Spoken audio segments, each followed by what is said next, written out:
नमस्कार, मैं हूं श्वेता आपके साथ और आप देख रहे हैं राजस्थान की आवाज। तो चलिए रुक करते हैं आज की प्रमुख खबर पर।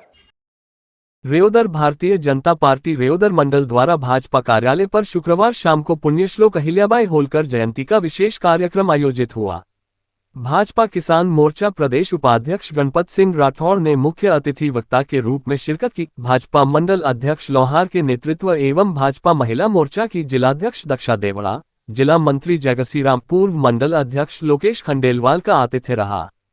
कार्यक्रम संयोजक व महामंत्री दशरथ सोनी ने बताया कि भारतीय जनता पार्टी द्वारा कार्यकर्ताओं और आमजन में सांस्कृतिक राष्ट्रवाद की अलख जगाने के लिए भुला दिए गए महापुरुषों नायकों को याद किया जा रहा है, जिसकी शुरुआत अहिल्याबाई होलकर की 300वीं जयंती मनाकर की जा रही है।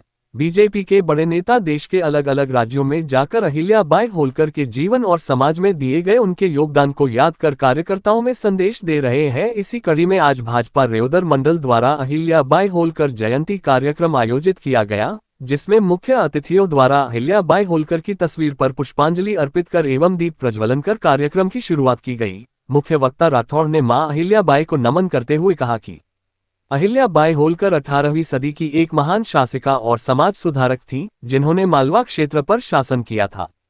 होलकर की ऐतिहासिक योगदान सामाजिक कार्यों और मंदिरों के जीर्णोद्धार, सुशासन और न्याय के प्रतीक के तौर देखा जाता है। बीजेपी आम जन के बीच में यही बताना चाहती है, जिससे संपूर्ण राष्ट्र जान सके उनके योगदान को। अहिल्याबाई होलकर भारत के मालवा साम्राज्य की मराठा होलकर रानी थीं। 1767 से 1795 तक शासन किया। अहिल्याबाई ने किसी राजघराने में जन्म नहीं लिया था, फिर भी एक दिन उनके हाथ में एक राज्य की सत्ता आई और न सिर्फ कई सालों तक शासन किया, बल्कि आज भी उनका नाम सम्मान से लिया जाता है। महाराष्ट्र सरकार ने उनके सम्मान में अहमदनगर का नाम बदलकर अहिल्यानगर कर दिया है। अहिल्याबाई का विवाह इंदौर राज्य के संस्थापक महाराजा मल्हारराव होलकर के पुत्र खंडराव होलकर से हुआ था। 1754 में एक युद्ध में खंडराव होलकर की मृत्यु हो गई। 12 साल बाद उनके ससुर मल्हारराव भी चल बसे। इसके बाद अहिल्याबाई ने 1767 में इंदौर के सिंहासन पर बैठी और 1795 में अपनी मृत्यु तक शासन किया। वे एक कुशल प्रशासक और न्यायप्रिय शासक थीं। उन्होंने अपने राज्य को आक्रमणकारियों से बचाया और कई जनकल्याणकारी कार्य किए। उन्होंने मंदिरों, घाटों, कुओं, बावड़ियों और धर्मशालाओं का निर्माण करवाया। उन्होंने सड़कों का सुधार करवाया और भूखों के लिए अन्न क्षेत्र खोले। उन्होंने कला, साहित्य और संगीत को भी प्रोत्साहन दिया। अहिल्याबाई होलकर का शासनकाल शांति और समृद्धि का काल था। उन्हें आज भी उनकी बुद्धिमत्ता, न्यायप्रियता और जनकल्याणकारी कार्यों के लिए याद किया जाता है। वे सामाजिक कुरीतियों के खिलाफ रही।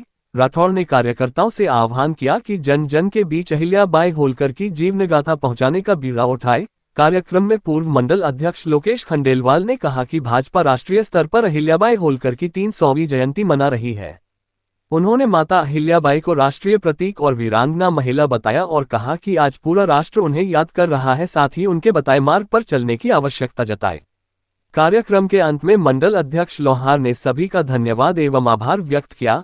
कार्यक्रम के दौरान मंडल महामंत्री रावताराम, मंडल उपाध्यक्ष ईश्वर, एडवोकेट धनराज, सुरेश, भरत, विष्णु, मंत्री दीपाराम प्रेमाराम, सोशल मीडिया प्रभारी नारायण नामदेव, कार्यालय मंत्री प्रहलाद दीपक केराराम, कल्पेश सहित कई कार्यकर्ता उपस्थित रहे। खबरों में अब तक के लिए बस इतना ही। फिर होगी आपसे मुलाकात ऐसी ही किसी बड़ी खबर के साथ। तब तक के लिए नमस्कार और देखते रहिए राजस्थान की आवाज।